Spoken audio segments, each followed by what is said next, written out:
করবেন। এবার সেই নাস্তিককে প্রশ্ন করেন যে কোরআনে এই কথাগুলো কে বলতে পারেন? একমাত্র যে উত্তরটা সে দিতে পারে যে বলতে পারেন স্রষ্টা অথবা উৎপাদনকারী অথবা আবিষ্কারক অথবা নির্মাতা অথবা প্রস্তুতকারী। এই স্রষ্টা, এই উৎপাদনকারী, এই আবিষ্কারক, এই নির্মাতা, এই প্রস্তুতকারী, মুসলিমরা আমরা তাকে বলি আল্লাহ।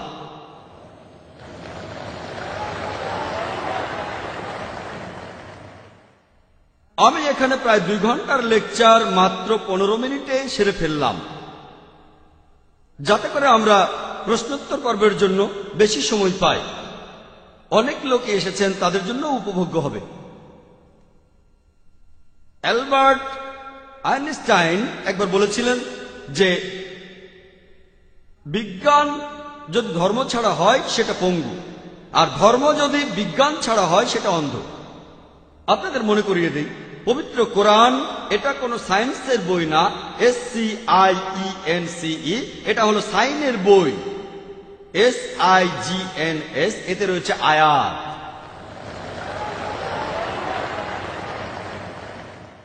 আর পবিত্র কোরআনে 6000-এরও বেশি এরকম সাইন আছে, 6000-এরও বেশি আয়াত, যার মধ্যে 1000-এরও বেশি আয়াত সায়েন্সের ব্যাপারে বলেছে।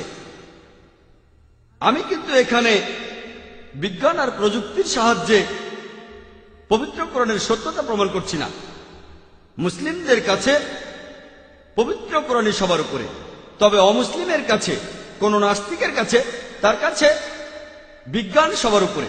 আমি তাদের বিজ্ঞানের সাথে আমাদের কোরআনকে তুলনা করছি আর প্রমাণ করছি যে আপনাদের বিজ্ঞান যেটা বলেছে কিছুদিন আগে, 50 বছর আগে, 100 বছর আগে, 200 বছর আগে, আমাদের এই পবিত্র কোরআন একথা বলেছে 1400 বছর আগে।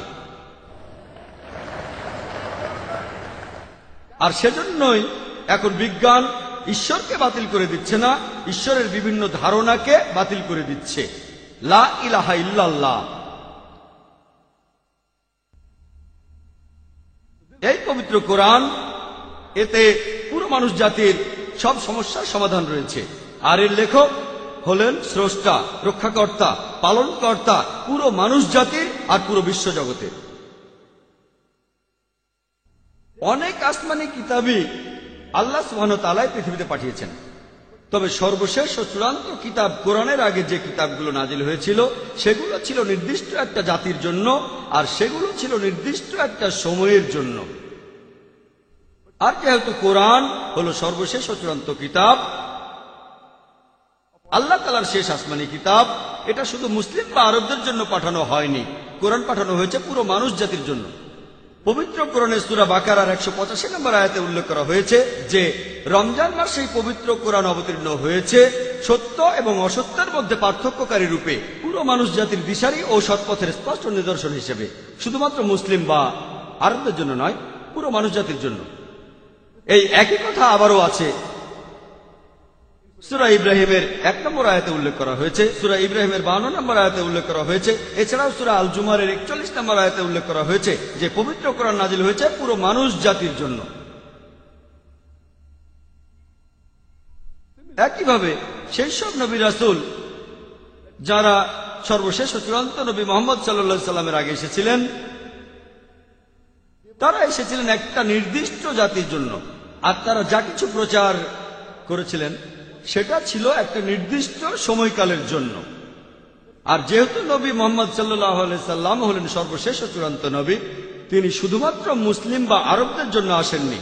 পবিত্র কোরআনে সূরা আম্বিয়ার 107 নম্বর আয়াতে উল্লেখ করা হয়েছে, ওয়া মা আরসালনাকা ইল্লা রাহমাতাল লিল আলামিন, যে আমি তোমাকে প্রেরণ করেছি কেবল মানুষ জাতির প্রতি রহমত হিসেবে, পুরো জীবজগতের প্রতি রহমত হিসেবে, বিশ্বজগতের প্রতি রহমত হিসেবে। একই কথা আবারও আছে সূরা সাবার 28 নম্বর আয়াতে উল্লেখ করা হয়েছে, ওয়া মা আরসালনাকা ইল্লা কাফাতাল লিন-নাস বাশিরা ওয়া নাযিরা, আমি তো তোমাকে প্রেরণ করেছি সমগ্র মানুষ জাতির প্রতি সুসংবাদদাতা এবং সতর্ককারী রূপে, কিন্তু অধিকাংশ মানুষই এ সম্পর্কে জানে না। আর যেহেতু বেশিরভাগ মানুষ এ সম্পর্কে জানে না, সেজন্য আমরা এরকম কনফারেন্স আর লেকচারের আয়োজন করছি। কিন্তু এখন যদি আপনারা একটু ভালোভাবে আন্তর্জাতিক মিডিয়ার দিকে চোখ রাখেন, সেখানে দেখবেন ইসলাম সম্পর্কে তীব্রভাবে মিথ্যা খবর প্রচার করা হচ্ছে। এটা দেখবেন আন্তর্জাতিক নিউজ পেপারে, আন্তর্জাতিক ম্যাগাজিনে, বিভিন্ন রেডিও স্টেশনে, বিভিন্ন টিভি স্টেশনে, আন্তর্জাতিক স্যাটেলাইট চ্যানেলে। আপনারা আন্তর্জাতিক মিডিয়ায় দেখবেন তারা ইসলাম সম্পর্কে অনেক রকম ভুল ধারণা প্রচার করছে, ইসলাম সম্পর্কে ভুল আর মিথ্যে খবর প্রচার করছে। আর নিউজউইক ম্যাগাজিনে প্রকাশিত হওয়া একটি আর্টিকেল 1979 সালের 16 জুলাইয়ের সংখ্যা, সেটা বলছে যে গত 150 বছর সময়ের মধ্যে 1800 থেকে 1950 সালের মধ্যে ইসলাম ধর্মের বিরুদ্ধে 60,000-এরও বেশি বই লেখা হয়েছে। যদি হিসাব করে দেখেন, যদি এই বইয়ের সংখ্যাকে দিনের সংখ্যা দিয়ে ভাগ করেন, ইসলামের বিরুদ্ধে 1টারও বেশি বই লেখা হয়েছে প্রত্যেক দিন। আর 9/11-এর পরে, অর্থাৎ 2001 সালের 9 সেপ্টেম্বরের পরে এই জিনিসটা আরো অনেক বেড়ে গেছে। প্রত্যেক দিন ইসলামের বিরুদ্ধে কয়েকটা বই লেখা হচ্ছে। যদি আপনি নজর করতে চান তাহলে ইসলামের বিরুদ্ধে বই লেখেন, বাজারে বইটার ভালো কাটতি হওয়ার সম্ভাবনা অনেক বেশি। আর আপনারা দেখবেন যে আন্তর্জাতিক মিডিয়া ইসলামের বিরুদ্ধে এগুলো প্রচার করার সময় বিভিন্ন কৌশল অবলম্বন করে।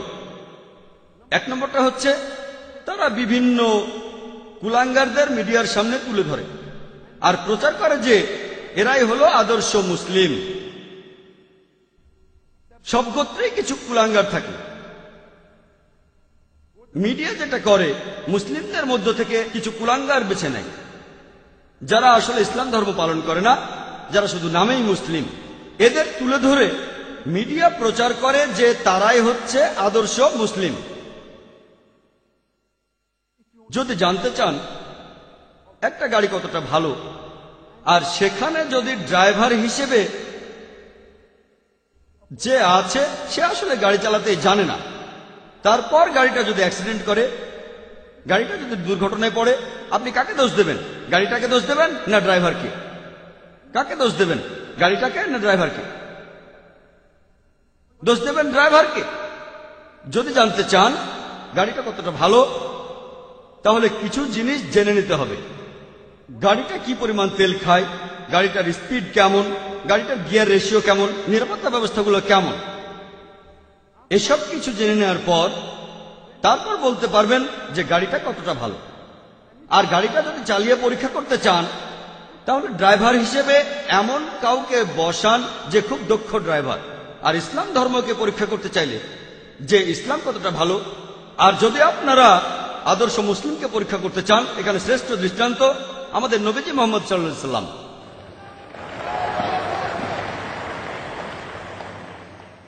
তার দৃষ্টান্তগুলো দেখেন, নবীজির জীবন কাহিনী পড়েন, তাহলে নিশ্চিত হবেন,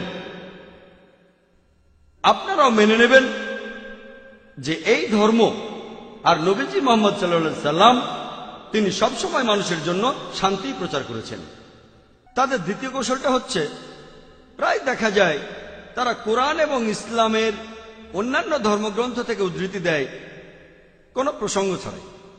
আর দেখবেন অনেক সমালোচক তাদের বইগুলো পড়লে বা ইন্টারনেটে গেলে দেখবেন ইসলামের বিরুদ্ধে অনেক সাইট আছে, তারা সেখানে কোরআনের বিভিন্ন রেফারেন্স দিয়ে উদ্ধৃতিগুলো করে থাকে। এই রকম যে উদ্ধৃতিটা সমালোচকরা সবচেয়ে বেশি ব্যবহার করে সেটা পবিত্র কোরআনের সূরা তাওবার 5 নম্বর আয়াত। এই উদ্ধৃতিটা দিয়েছেন অরুণ সুরি। তিনি ইন্ডিয়াতে ইসলামের একজন তীব্র সমালোচক, ওনার নাম অরুণ সুরি। তিনি একটা বই লিখেছেন দ্য ওয়ার্ড অফ ফতোয়া। সেখানে রেফারেন্সও দিয়েছেন যে কোরআন বলছে, সূরা তাওবার 5 নম্বর আয়াতে উল্লেখ করা হয়েছে, মুসলিমদের নাকি বলা হয়েছে যেখানেই তোমরা কাফিরদের দেখবে, আর উনি ব্র্যাকেটে লিখে দিয়েছেন হিন্দু। ওনার কথা অনুযায়ী সূরা তাওবার 5 নম্বর আয়াত বলছে যেখানে তোমরা কাফিরদের দেখবে তাদের মেরে ফেলো।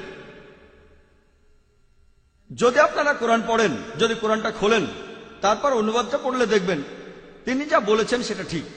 সূরা তাওবার 5 নম্বর আয়াতে কথা বলা হয়েছে যেখানে কাফিরদের